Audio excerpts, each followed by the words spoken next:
y el grano de sedimento, sino el empaquetamiento que tienen los sedimentos. Entonces, ese segundo efecto también es muy importante y es el que esta formulación está tratando de considerar, ¿cierto?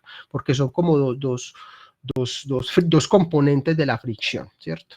Entonces los autores se han como encargado de separar, ¿cierto? ¿Cuál es el esfuerzo asociado al grano y el esfuerzo o la pérdida de energía asociada a la componente de la forma del lecho, ¿cierto? Entonces, independientemente del parámetro que se utilice para la fricción, ustedes ven como que una componente de grano, una componente de formas de lecho, ¿listo?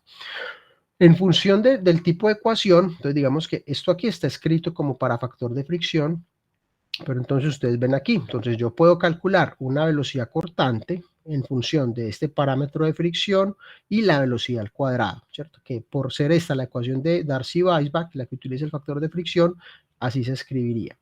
Y el esfuerzo cortante es una relación de la velocidad cortante, que es este U sub 0. Entonces, lo que ustedes ven de diferente entre esta ecuación y esta ecuación es que aquí está multiplicada por la densidad, ¿cierto? Ustedes ahí se dan cuenta de lo que hablamos, de lo que comentaba yo al inicio de la clase. Entonces, uno normalmente piensa en velocidades, aunque físicamente lo que hace mover los sedimentos sea un esfuerzo, ¿cierto? Porque si yo cojo la velocidad y la multiplico por la densidad, entonces ya tengo el esfuerzo. Entonces ese es como el mecanismo para poner a conversar las distintas variables. Entonces, nosotros no tenemos sensor de esfuerzo, ¿cierto? A uno le dicen 4 pascales, 5 pascales, uno no sabe si eso es mucho o eso es poquito. Pero si a uno le hablan de la velocidad de 0.5 metros por segundo o la velocidad de 4 metros por segundo, uno ya sabe, sí, 0.5 es bajito y 4 sí puede ser alto, ¿cierto? Entonces es mucho más, digámoslo así, intuitivo trabajar en términos de velocidades que en términos de esfuerzo, aunque mecánicamente, ¿cierto? La variable que uno pone en una ecuación de conservación de fuerzas, pues esté asociada más al esfuerzo que a la velocidad, pero ustedes ven que es que lo que pasa es que la una está relacionada con la otra en función de la densidad. ¿Listo? Profe, una Sí, pregunta. sí. ¿La velocidad de fricción es la misma velocidad de cizalladura? Sí, nosotros hemos tenido como mucho la influencia del término velocidad cortante o velocidad de fricción. La literatura, llamémoslo así, los autores españoles, ¿cierto? Utilizan mucho el término cizalladura, pero es exactamente la misma. Es una velocidad, llamémoslo así, de referencia en el Ok, cálculo de gracias. la turbulencia, ¿cierto? No es una velocidad física, no es una velocidad que tú puedas ver en el perfil de velocidades, pero es una magnitud asociada a la turbulencia. Pero sí, es exactamente esa misma. Es un tema más como de pronto, como te digo, de traducción. Nosotros hemos estado como hemos sido muy del término de cortante, de fricción, pero cizalladura es equivalente. En esa descomposición de esfuerzos, ¿cierto? Digamos que aquí ustedes, digamos que en la mecánica de fluidos se logra como hacer una demostración, ¿cierto? Una demostración en términos analíticos como para poder decir, vea, cuando usted tiene un campo de velocidad turbulento que está definido por esta ecuación, ¿cierto? Entonces ya dijimos que esto era una velocidad media más una fluctuación de velocidad. Entonces, claramente el componente de este esfuerzo va a estar definido por la velocidad media. ¿Listo? Esto va a estar definido por la velocidad media. Pero esas variaciones, esas fluctuaciones, esos poquiticos de velocidad, digamos que cuando yo multiplico esos dos poquiticos de velocidad, el que va en una dirección y el que va en otra dirección, y lo multiplico por la densidad, eso también tiene una magnitud de esfuerzo, ¿cierto? Es una magnitud pequeñita, pero tiene un efecto físico que puede llegar a ser muy relevante. Entonces, como eso como cuando tú multiplicas esto, te dan unidades de esfuerzo, entonces los hemos llamado esfuerzos bueno, digamos que desde Reynolds fue que se identificaron, entonces históricamente lo reconocieron como esfuerzos de Reynolds, pero son esfuerzos aparentes, ¿cierto? Porque son como que no es un esfuerzo así físico, muy detallado, sino que no, es una cosquillita que está ahí moviéndose dentro del flujo y es aparente porque tiene una magnitud muy pequeñita comparada con el efecto de la velocidad media, ¿cierto? Recuerden que esto es una fluctuación, es una pequeña variación con respecto al valor de la velocidad media. Entonces hay unos esfuerzos como muy afirmados en términos de la velocidad media y adicionalmente hay unos esfuerzos adicionales de una magnitud menor que no se pueden despreciar, ¿cierto? Porque esos son también responsables de cierta componente del transporte de sedimentos y que se calcularían en función de poder conocer estas fluctuaciones de la velocidad. ¿listo? Para efectos de poderle dar una cuantificación. Aquí digamos que ya es más como una demostración de lo que es de la mecánica de fluidos, de lo que hizo Culligan para poder identificar por qué la distribución de velocidades es turbulenta, y se basa pues como en una teoría que se llama la teoría de la capa límite, que planteó este señor de apellido Prandtl. Aquí digamos que no me voy a detallar, pero digamos que es como el planteamiento por el cual se encuentra que esa variación de velocidades pues sigue una función de tipo logarítmico, ¿cierto? Básicamente esa es la forma de poder encontrar la ecuación en términos analíticos. En esa distribución de velocidades, dependiendo pues como de la capa en la que uno trabaje, si está trabajando por fondo liso, por fondo de transición o por fondo rugoso, digamos que va a surgir, bueno, esto es lo mismo que veíamos ahora, va a surgir la posibilidad de determinar un numerito que se llama la constante de von Karman, ¿cierto? Entonces, la constante de von Karman es un número que se encontró como que era constante, como que era indiferente del régimen de flujo, ¿cierto? Que siempre se presentaba en condición lisa, en condición de transición o en condición rugosa, y por eso, digámoslo así, recibió como un valor particular, ¿cierto? Ese valor, digamos que es esta acá que ustedes ven aquí, en términos de esta forma general de escribir la variación de la velocidad, ¿cierto? Entonces, esta es una ecuación general donde yo calcularía la velocidad media, bueno, digamos que la velocidad, en principio es la velocidad en la dirección del movimiento, entonces yo paso a multiplicar esto al lado de allá, entonces esto es la velocidad cortante, la velocidad de cizalladura de la que acabamos de hablar, y multiplica todo esto, ¿cierto? Entonces esto es 1 sobre la constante de von Karman por el logaritmo de la profundidad del flujo en comparación de este z sub 0, que estaría definido en función de las condiciones particulares del campo de flujo, ¿cierto? Entonces esta sería como la forma general, y que ya adoptando pues formas particulares dependiendo pues como del efecto que veíamos ahora, de que aquí el tamaño es muy pequeñito, aquí va creciendo el tamaño, y aquí pues tiene un tamaño pues mucho más grande. ¿Listo? Bueno, este es el mismo gráfico que veíamos ahora, la generalización como tal de, de todo lo que es la distribución de velocidades. En el libro de Julien aparece un trabajo que en cierto momento, pues digámoslo así, fue como muy determinante, y es como una forma más general, ¿cierto? Tratando pues de tener otras expresiones para calcular la velocidad, y es un señor de apellido Coles, ¿cierto? Que sugirió como esta forma de ecuación, ¿cierto? Entonces es inicialmente como la variación de la velocidad en función de la distribución logarítmica, ¿cierto? Es lo que tenemos aquí, y le hace como dos correcciones, ¿cierto? Entonces aquí tenemos como dos correcciones. Esta corrección que tiene como un efecto de una retracción, y luego como un aumento en la velocidad por efecto de lo que el Cole lo llamaba como el factor de Stella, ¿cierto? Yo no sé si aquí, vamos a ver si aquí, bueno, yo creo que no va a estar acá, pero digamos que el factor de Stella es como una aceleración que se da cuando el campo de flujo está rodeando ciertos sedimentos, y por rodearlos, ¿cierto? Por pasar como bordeándolos, el flujo se acelera localmente y tiene pues una aceleración local, ¿cierto? Digamos que eso es como otra estructura para efectos de poder calcular la velocidad, pero que ustedes ven pues surge como tal de la condición general que estábamos viendo hace un momentico. ¿Listo? Esto es más como de tipo teórico para hallar ese valor de K. Esta digámoslo, es como yo diría como la diapositiva central, ¿cierto? Entonces, dependiendo de la ecuación que nosotros tengamos, ¿cierto? Dependiendo de la ecuación, entonces nosotros podemos trabajar con la ecuación de Chezy, con la ecuación de Manning, con la ecuación del factor de fricción. Ustedes ven aquí específicamente pues cuál es la función de Manning. Esta es la ecuación de Manning para calcular la velocidad. Esta sería la función de velocidad, perdón, según Chezy, y esta sería la ecuación de velocidad en función de la distribución logarítmica. ¿Listo? Entonces, en estos términos que ustedes ven acá, entonces yo podría calcular la velocidad media del flujo. La idea es poder calcular esta variable. Y esta variable adentro pues tiene un coeficiente que aquí se llama el coeficiente C, que aquí se llama el coeficiente N, aquí se llamaría este caso S', que es el que de alguna forma está como asumiendo la componente de la resistencia, la rugosidad, el efecto de la fricción. Y hay un componente ya más de tipo dinámico, ¿cierto?, que estaría asociado al radio hidráulico y a la pendiente de fricción, aquí a estas potencias. En la ecuación de Manning, esta potencia es diferente a esta, pero miren que la de la pendiente es la misma.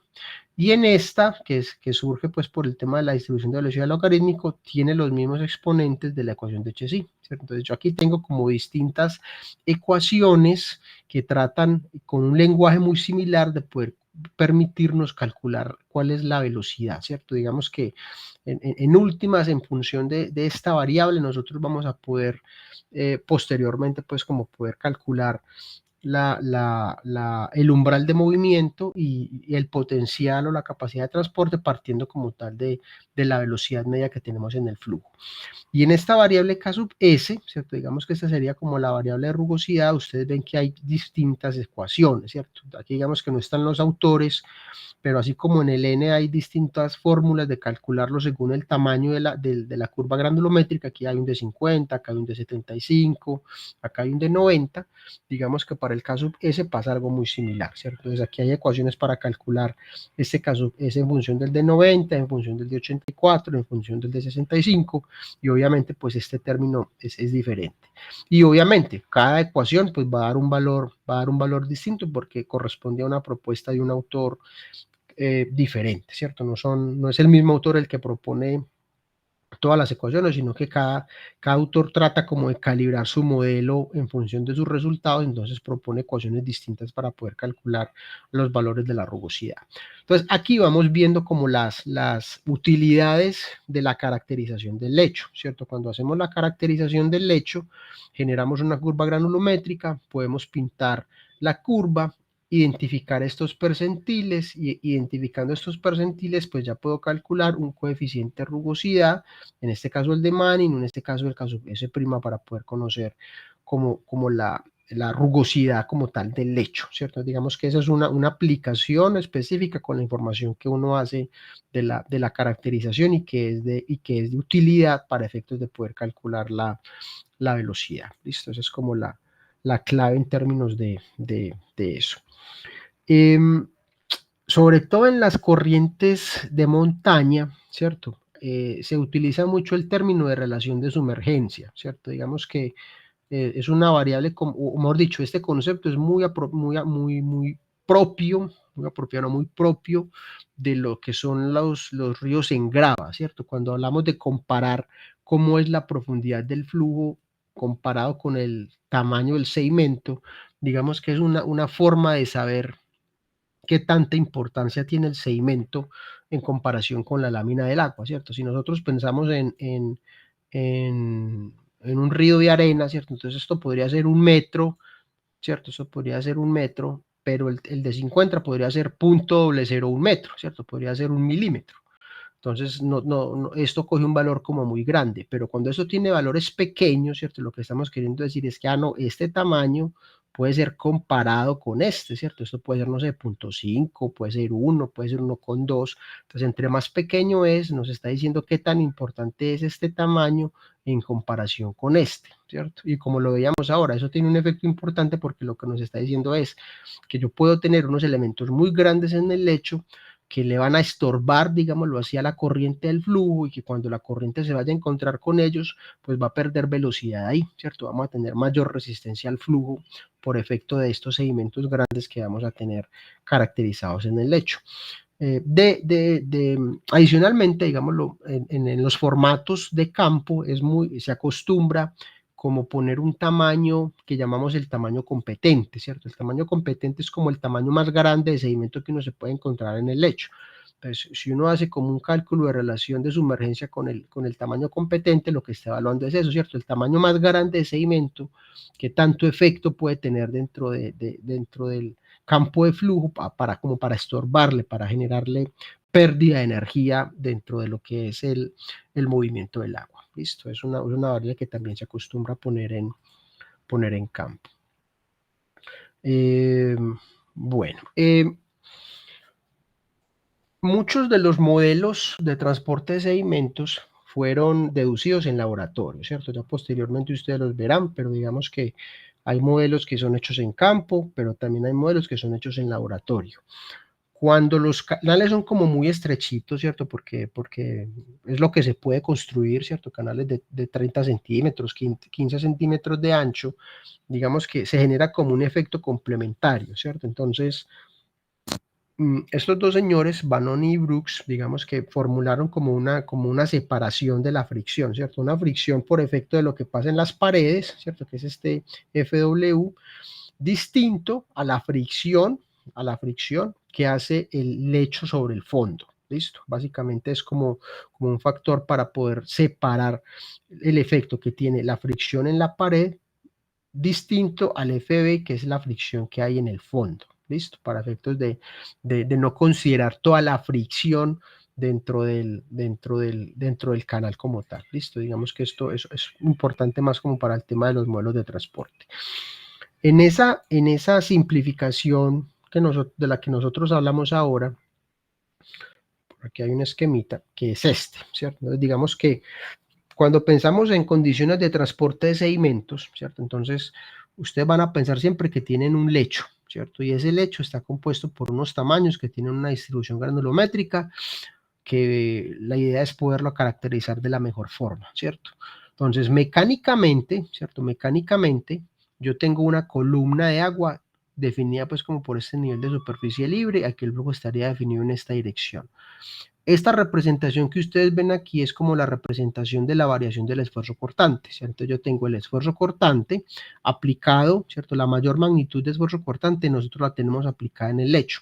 Esta es como la variable física, ¿cierto? Que nosotros pensamos en términos de poder plantear una ecuación de fuerza, ¿cierto? Porque estoy pensando en esfuerzo para poder calcular la fuerza. Pero esto, recuerden que está asociado o tiene detrás, es esto, ¿cierto? Es la velocidad, ¿cierto? Entonces yo puedo relacionar tanto la resistencia al flujo como posteriormente el umbral de movimiento pensando en velocidad o pensando en esfuerzo, ¿cierto? Entonces, como les digo, físicamente uno lo que hace es poder plantear ecuaciones de equilibrio de fuerzas. Entonces uno diría, bueno, lo veo por aquí, pero no es muy intuitivo por efecto de la velocidad. Entonces yo me puedo pasar de esfuerzos a velocidades, ¿cierto? Y ya vimos que es multiplicando por la densidad como yo me paso de esfuerzos a velocidades. Y hay una velocidad o un esfuerzo particular o característico, ¿cierto? Que es el que tenemos como el esfuerzo eh, cortante que va a estar asociado a una velocidad particular que es una velocidad cortante. Y este esfuerzo completo que ustedes ven acá, ustedes ven que como que el esfuerzo más grande yo lo subdivido, ¿cierto? Yo tengo este estado sub cero, entonces yo puedo subdividirlo.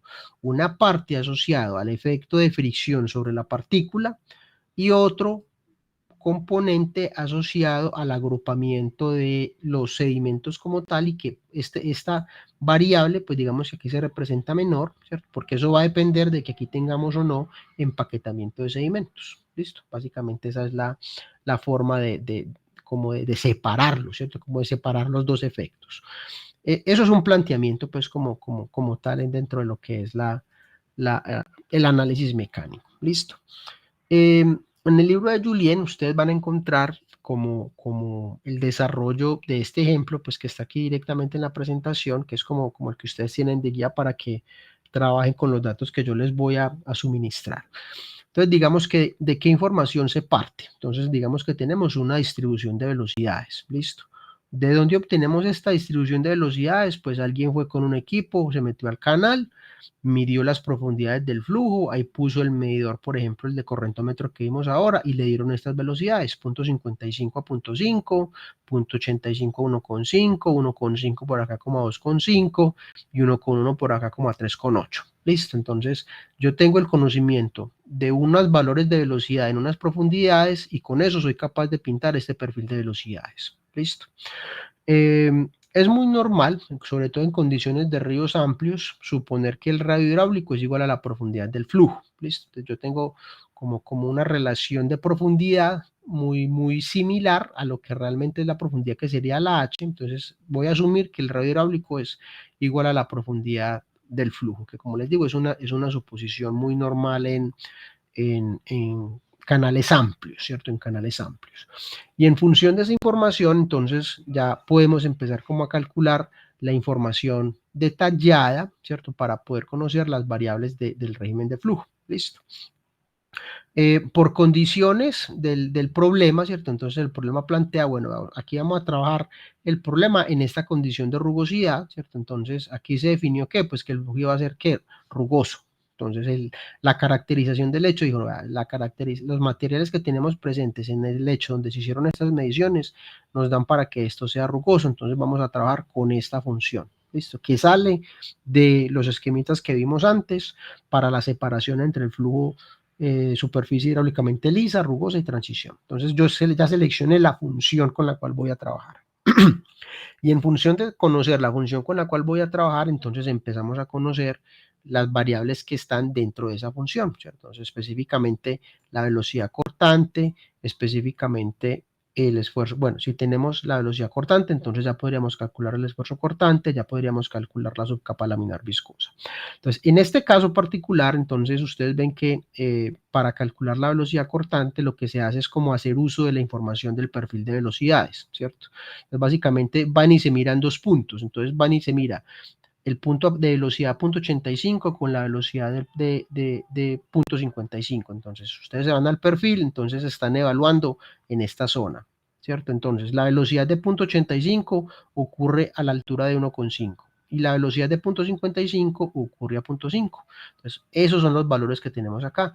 Las dos velocidades con las dos alturas, ¿cierto? Es como si yo planteara una igualdad de ecuaciones y despejo el valor de la velocidad cortante, que en este caso sería 0,11 pies por segundo.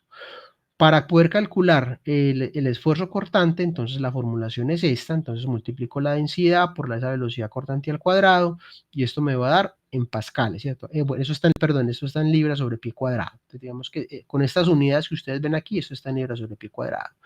Y ya como tengo la velocidad cortante y me sé la viscosidad del fluido, entonces puedo ir a calcular la subcapa laminar viscosa, que en este caso serían 0,32 milímetros. ¿Listo? Entonces esa sería como la condición límite para poderla calcular. Dímelo. ¿Puedes repetir, por favor, la segunda y la tercera? Me perdí.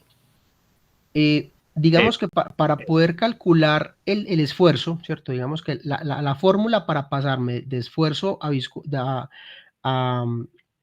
velocidad cortante está definida por esto, ¿cierto? Digamos que esta es como la fórmula general, ¿cierto? Normalmente, si tú quisieras calcular la velocidad cortante, sería la raíz cuadrada del esfuerzo aplicado sobre la densidad, ¿cierto?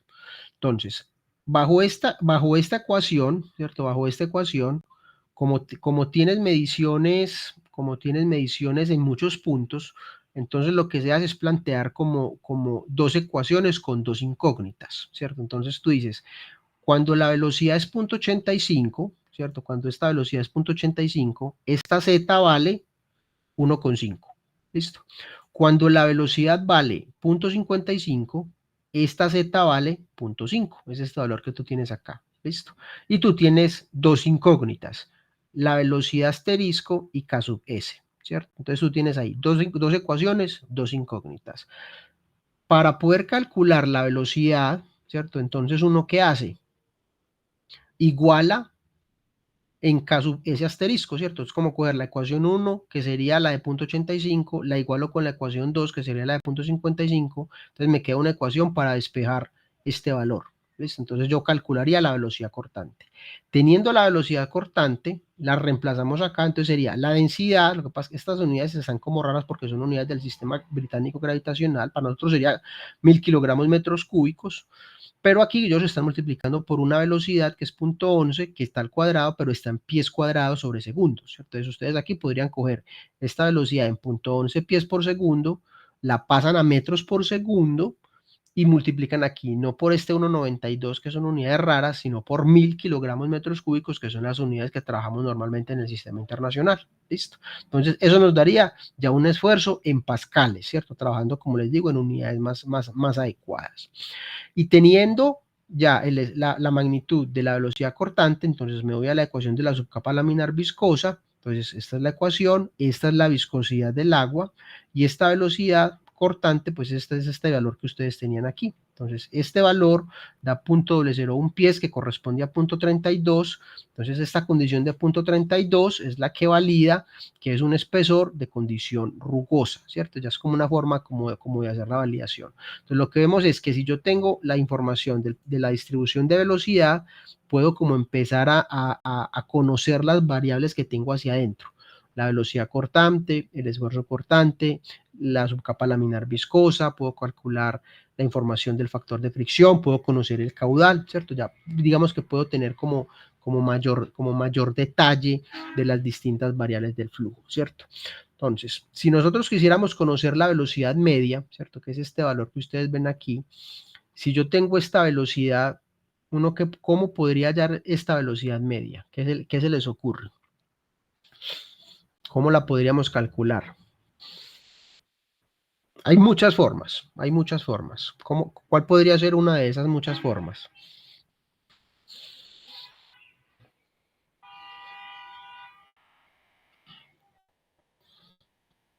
Con esos 4 valores, ¿qué podrían hacer? Un promedio, ¿no? Sí, pues sumarlas y dividirlas. Es un promedio aritmético, ¿cierto? Ese es un promedio como un promedio burdo, digámoslo así, ¿cierto? Ese es un promedio burdo porque es un promedio aritmético, pero podría ser, listo, podría ser una primera aproximación. Un mejor promedio que no fuera aritmético sería como un promedio común. ¿Qué otro tipo de promedio podríamos aplicar? Podría ser un promedio ponderado, ¿cierto? Entonces, ponderado, ¿por qué? Porque ustedes ven que esta velocidad es representativa de una zona, esta velocidad es representativa de otra zona, esta velocidad es representativa de otra zona. Entonces, ustedes ven que es que las velocidades no son como equidistantes, ¿cierto? Lo que se midió no es como equidistante. Entonces, uno podría coger en función de esta profundidad, calcular un promedio ponderado. ¿Listo? Esa podría ser otra.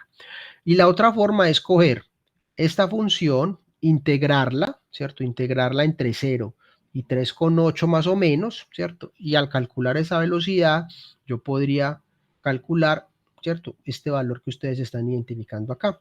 Y si ya tengo la velocidad media, pues puedo seguir calculando otra información complementaria del flujo. Entonces, ¿cómo calcularía el régimen de flujo para saber el FRUT para saber en qué régimen de flujo estoy? Entonces, conocemos la velocidad media sobre la raíz de G por D. Aquí estamos suponiendo pues que ese D es la profundidad, entonces simplemente esta velocidad que tenemos acá, la gravedad en unidades del sistema británico gravitacional es 32.2, lo multiplicamos por esa profundidad, entonces nos dice que el número de flujo es 0.078. En otras palabras, esto es flujo subcrítico. ¿Listo? Si queremos calcular la pendiente, bueno, entonces la pendiente de fricción, entonces cogemos el esfuerzo cortante que ya lo habíamos visto anteriormente como lo habíamos calculado, lo multiplicamos por el gamma del agua, lo multiplicamos por la altura del flujo y eso nos da la pendiente de la línea de energía. Entonces ya tenemos esa otra variable como tal cogida. No, ya lo que quiero calcular es el coeficiente, el N o el F o el C. Entonces aquí están las ecuaciones para poderlo realizar, ¿cierto? Para poderlo calcular directamente. Entonces, en la práctica de campo que ustedes van a tener, bueno, esta es básicamente la misma presentación que teníamos, la misma diapositiva que teníamos antes. Cuando ustedes van a ir a campo, entonces, ustedes van a hacer un aforo, ¿cierto? Ustedes van a hacer un aforo, seguramente van a llevar un equipo como de correntómetro para medir velocidades puntuales y poder conocer la distribución de caudal. O van a llevar un equipo grande, si se va a hacer de pronto el aforo, hay condiciones para hacerlo en el río Cauca, que seguramente que sí. Entonces, con ese se calculará la velocidad media completa dentro de esa sección, y con esa información más la caracterización del lecho, entonces ustedes ya pueden venir a calcular cuánto es el número de FRUT, cuánto es la pendiente de fricción, cuánto es el coeficiente de Manning, cuánto es el coeficiente de Darcy, ¿cierto? Específicamente, más la otra información que tenemos acá, ¿cierto? Entonces, la idea es como esa. Entonces, les voy a compartir un conjunto de datos, ¿cierto? Un conjunto de datos para efectos de que ustedes traten con ese conjunto de datos de hacer el ejercicio, siguiendo de referencia, pues, este ejemplo con estas formulaciones, para replicar de alguna forma lo que ustedes van a hacer en el aforo, ¿cierto? Como para familiarizarse con ese trabajo que van a ir a hacer a campo y sepan, yo tengo que tomar este valor porque es que yo lo voy a utilizar posteriormente en la ecuación para calcular tal y tal y tal cosa. Entonces les voy a compartir esta presentación, bueno, las dos presentaciones, junto con un conjunto de datos, como les digo, para efectos de que ustedes puedan de forma individual replicar las formulaciones y calcularlo de forma independiente y posteriormente pues ya podríamos como mirarlo a ver en dónde tienen dudas o en dónde surgen como dificultades para poder calcular los parámetros. ¿Listo? Esa es como la idea. Consulta. El viernes nos vemos a esta misma hora, nos vemos a mediodía, porque sí, sí. Espérame, yo miro por aquí, que es que yo no me doy cuenta. En el chat, profe. En el chat, Ahí, al ladito. aquí. ¿En qué punto se quiere conocer la velocidad como para estimar la velocidad media? El estándar normalmente dice que debería estar como a 0.6 desde el fondo, o sea que si tú te paras al 60% de la profundidad, por ahí debería ser una buena aproximación para medir en ese punto la velocidad media. Pero eso yo diría que es una idealización del perfil teórico, ¿cierto? O sea, ya ustedes vieron, nosotros vamos a utilizar perfiles logarítmicos, ¿cierto? Eso es lo que normalmente nosotros utilizamos en la práctica. Pero cuando ustedes van y miden, ¿cierto? Ustedes van y miden, ustedes ven que hay diferencias, ¿cierto? Porque claramente cada lecho le pone condiciones al flujo para poderse mover. Entonces hay como una desviación entre lo teórico de lo experimental o de lo real en este caso. Entonces, uno en principio podría tomar la referencia teórica, que es la que le decía a uno, vaya, mida la profundidad. Entonces, por decir algo, 1 metro. Listo. Entonces, luego párese a 0.6, ¿cierto? A 60 centímetros y mida ahí. Y a esos 60 centímetros usted puede coger la profundidad media como una primera aproximación, ¿cierto? Como una primera aproximación.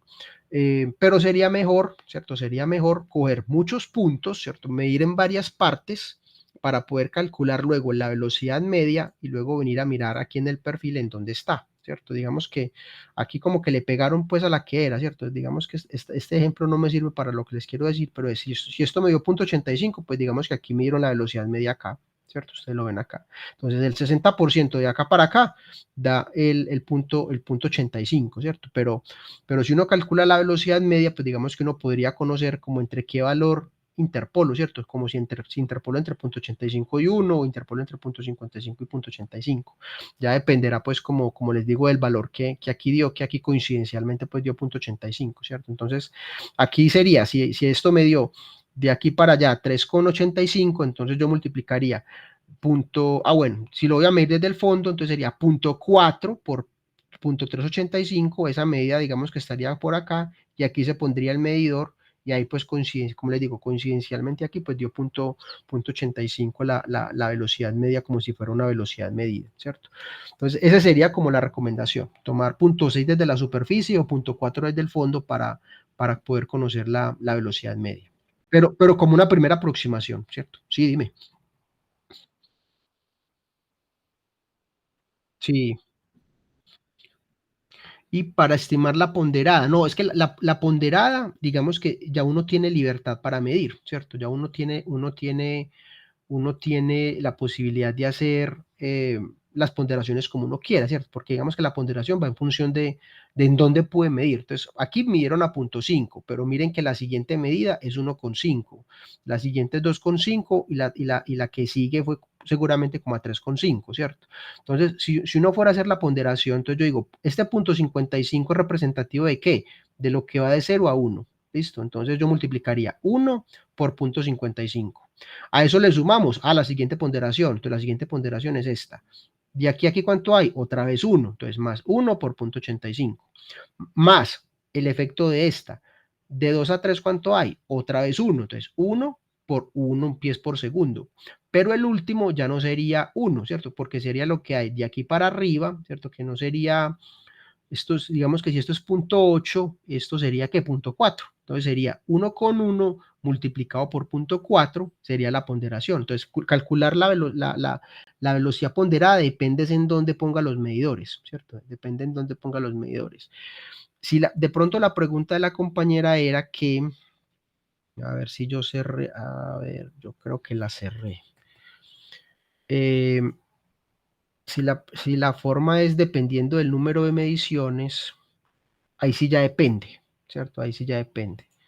Por ejemplo, si de pronto la compañera está pensando en esto, entonces digamos que si yo mido 3 puntos, la fórmula dice la velocidad de punto 2 más 2 veces la velocidad de punto 4 más la velocidad de punto 8 dividido 4, ¿cierto? Esa es como la fórmula, pero digamos que ahí la recomendación sería buscar las fórmulas del Servicio Geológico de los Estados Unidos, que es la que te dice cómo calcular la velocidad promedio en función del número de puntos en la vertical, ¿cierto? Puede ser esa la pregunta que la compañera está queriendo decir. Entonces habría que ir a buscar. Entonces, cuando tengo 2 puntos, pues el promedio es el promedio aritmético, pero cuando es el promedio de 3 puntos, a la velocidad del medio se le pone un factor mayor, un peso mayor en la formulación, ¿cierto? Pero como les digo, ahí la recomendación sería, búscate el catálogo del Servicio Geológico de Estados Unidos, que ahí te indica en función del número de puntos cómo calculas la velocidad media.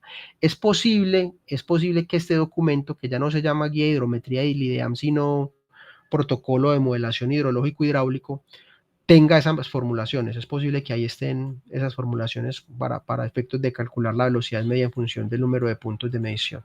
¿Listo? Esa sería como la referencia para buscar la fórmula. ¿Listo? Listo, parece que de pronto esa sí era la pregunta. Entonces, dime. Tengo una duda. Sí. Ahí no se miran lo de las fluctuaciones. ¿Se acuerda que nosotros teníamos, digamos, cuando la dirección va en X, es Sí. U igual a la promedio más la fluctuación? Claro. ¿Él toma en cuenta esa fluctuación? Digamos que tú la puedes hacer, ¿cierto? Pero, ¿qué implica? Para poder conocer la fluctuación, lo que hay que hacer es como dejar, ¿cómo te diría yo? Como ir a medir en el tiempo muchas veces, ¿cierto? Para poder tener forma de calcular esa desviación. Pero sí, efectivamente se puede, efectivamente se puede. O sea, ¿qué sería? Por decir algo, tú pones el equipo en un punto y lo pones, no sé, a las 10 de la mañana y vas y mides. Luego vas a las 10:05 y vuelves y mides. Luego vas a las 10:10 y vuelves y mides. Y tienes, no sé, de entre 10 y 10 y media, tienes esas 6 mediciones. ¿Listo? Y con eso ya podrías conocer cuál es la fluctuación con respecto a la velocidad en ese punto. Sí. Por instantes de tiempo. Exactamente. Pero necesitas es como poder construir el gráfico de la variación en el tiempo. O sea, poder construir este primer grafiquito, ¿cierto? Entonces, ¿qué implica? Yo mido aquí, espero que pase el tiempo y mido aquí, o espero que pase el tiempo y mido acá, ¿cierto? Ahora, también hay medidores que te dan esto, o sea, vos dejas el medidor ahí y él te hace esto, ¿cierto? De hecho, por ejemplo, el de cazoletas, lo que hace es eso, que uno deja el equipo ahí 40 segundos. Ahora, lo que pasa es que el de cazoletas viejo, eso no es un equipo digital, sino un equipo análogo, él no registra las mediciones, él no registra las variaciones, ¿cierto? Sino que lo que hace es, coge todo lo que pasó y lo promedia, y en la pantallita en el display del equipo lo que muestra es el promedio, ¿cierto? Pero ya hay equipos de medición digital que sí te muestran la variación. Entonces tú pones el medidor y tú ves que o por ejemplo en el laboratorio de hidráulica, uno mira el medidor de hidráulica y eso está 1,1, 1,05, y cambia. Entonces uno que coge el valor promedio, la tendencia de todos esos valores en un intervalo de tiempo, ¿cierto? Eso es lo que uno hace. Pero sí se puede, cuando los equipos, por ejemplo el de laboratorio que lo deja medir, ahí se puede calcular la fluctuación, De hecho, vamos a ver porque eso fue algo que voy a preguntar esta semana al laboratorio, sino que el equipo está ocupado con alguien que está haciendo un trabajo y no se debe pues sacar el equipo del canal, pero la idea sí es que ustedes pudieran ver un registro de esas mediciones para que lo vean con datos directos. Esa es como... Sí, y creo que ese también toma pero posteriormente lo hacemos. Sí, claro, te toma las tres. Toma las tres direcciones, sí. Y tiene otro sensor. De acuerdo. Sí, no, vamos a ver, yo creo que por ahí en unos 15 días liberan el equipo y podemos bajar al laboratorio para que miremos un registro de esos, como es, y ustedes puedan mirar la información que se puede tomar. Es interesante verlo. Listo, bueno, muchachos, no, con mucho gusto. Entonces, como les decía, no sé si el viernes nos vemos a mediodía ahí como para compensar los que a esta hora les queda difícil.